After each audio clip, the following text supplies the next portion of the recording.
This is the ORAP. I am Vanessa James. Here are the stories making headlines today.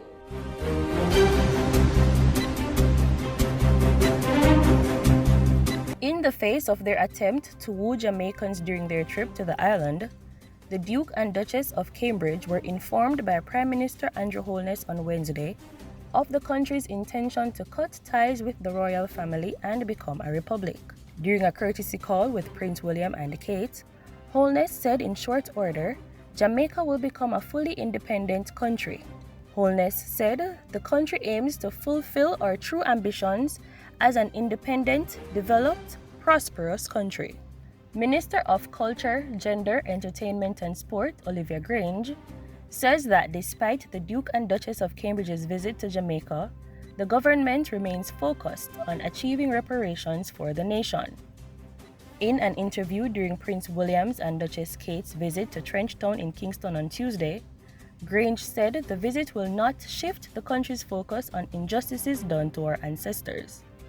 Although the minister did not elaborate further, she added that this visit is part of the country's year-long 60th anniversary celebration. Opposition spokesperson on education and training, Dr. Angela Brown-Burke, has expressed concern about the high level of violence in schools, which she says has escalated since the return of face-to-face interactions.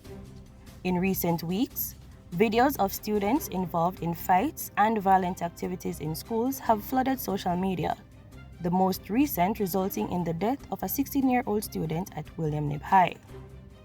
Brown-Burke said while a lot of the focus has been placed on the learning loss suffered by children as a result of the COVID-19 pandemic, the social and emotional loss suffered must also be taken into consideration. In other news, a farmer was killed and a teenager injured after a gun attack in the community of Top Hill St. Thomas on Tuesday night.